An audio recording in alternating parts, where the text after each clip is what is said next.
पुराणों में कार्तिक मास को सबसे श्रेष्ठ और पवित्र माना जाता है। इसी महीने में 4 मास की योग निद्रा के बाद भगवान विष्णु जागृत होते हैं।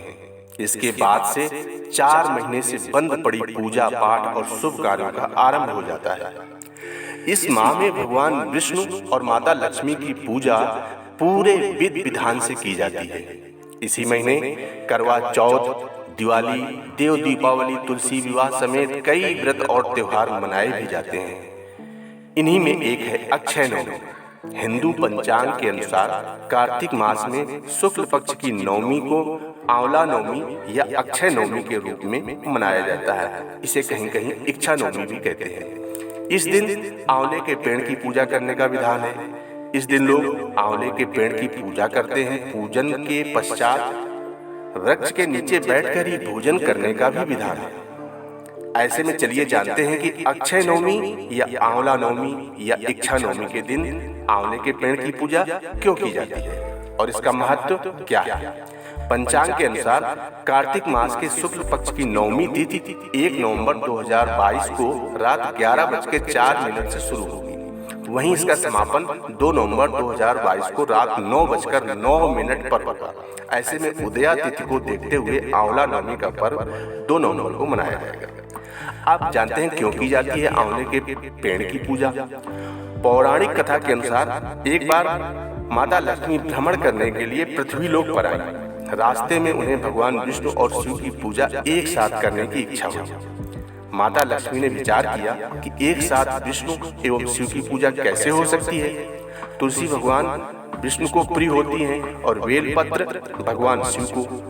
माँ लक्ष्मी को ख्याल आया कि तुलसी और बेल का गुण एक साथ आंवले के पेड़ में ही पाया जाता है। ऐसे में आंवले के वृक्ष को विष्णु और शिव का प्रतीक चिन्ह मानकर माता लक्ष्मी ने आंवले के वृक्ष की पूजा की। कहा जाता है कि पूजा से प्रसन्न होकर विष्णु और शिव प्रकट हुए। लक्ष्मी माता ने आंवले के वृक्ष के नीचे भोजन बनाकर विष्णु और भगवान शिव को भोजन करवाया। इसके बाद स्वयं भोजन किया। जिस दिन माँ लक्ष्मी ने शिव और विष्णु की पूजा की थी उस दिन कार्तिक शुक्ल नवमी तिथि थी। तभी से कार्तिक शुक्ल की नवमी तिथि को आंवला नवमी या अक्षय नवमी के रूप में मनाया जाने लगा। अब आंवला नवमी का महत्व क्या है। कहा जाता है कि आंवला वृक्ष के मूल में भगवान विष्णु, ऊपर ब्रह्मा, स्कंद में रुद्र, शाखाओं में मुनिगण, पत्तों में वसु, फूलों में मरुदगण और फलों में प्रजापति का वास होता है। ऐसे में आंवला नवमी के दिन आंवले के पेड़ की पूजा करने से समस्त पाप नष्ट हो जाते हैं। साथ ही इसकी पूजा करने वाले व्यक्ति के जीवन से धन, विवाह, संतान, दाम्पत्य जीवन से संबंधित समस्याएं खत्म हो जाती हैं। माँ लक्ष्मी को प्रसन्न करने के लिए अक्षय नवमी का दिन सबसे उत्तम माना जाता है। आप जानते हैं इसकी कथा। आंवला नवमी की कथा के अनुसार बहुत समय पहले एक सेठ था। वह हर साल आंवला नवमी के दिन ब्राह्मणों को आंवले के पेड़ के नीचे बैठाकर भोजन कराता था।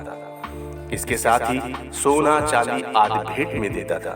लेकिन ये सब चीजें सेठ के बेटों को बिल्कुल भी अच्छी नहीं लगती। ऐसे में वे बेटे अपने पिता से खूब झगड़ते थे। इन सब चीजों से तंग आकर सेठ ने घर छोड़ दिया और दूसरे गांव में जाकर बस गए। इसके साथ ही जीवन यापन के लिए एक छोटी सी दुकान रख ली। इसके साथ ही उस दुकान के आगे एक आंवले का पेड़ लगाया। भगवान की कृपा इतनी हुई कि दुकान खूब चलने लगी।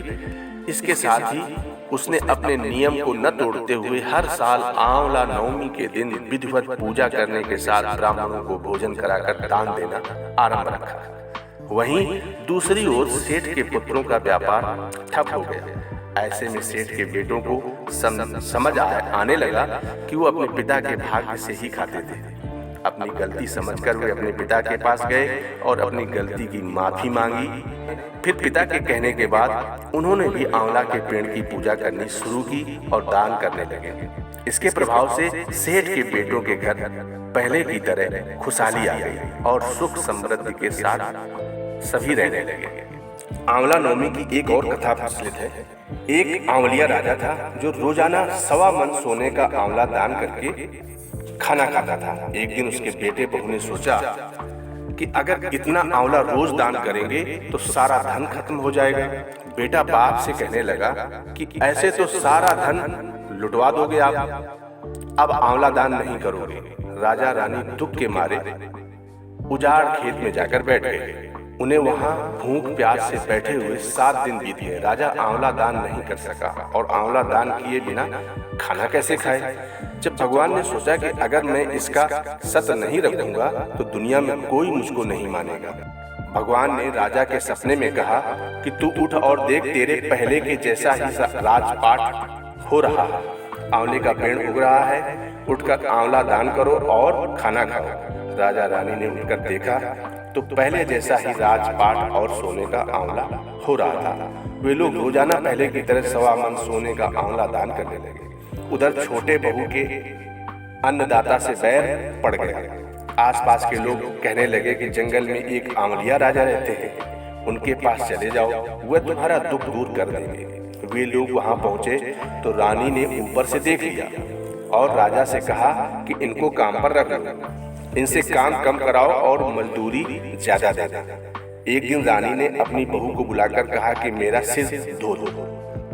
बहू सिर धोने लगी तो बहू के आंख में से आंसू रानी की पीठ पर गिर गया। रानी ने पूछा कि बहू तू रोने कैसे लगी, जैसी बात है बता। वह बोली कि मेरी सास की पीठ पर भी ऐसा ही मस्सा था, वह भी 1.25 मन आंवला रोजाना दान करती।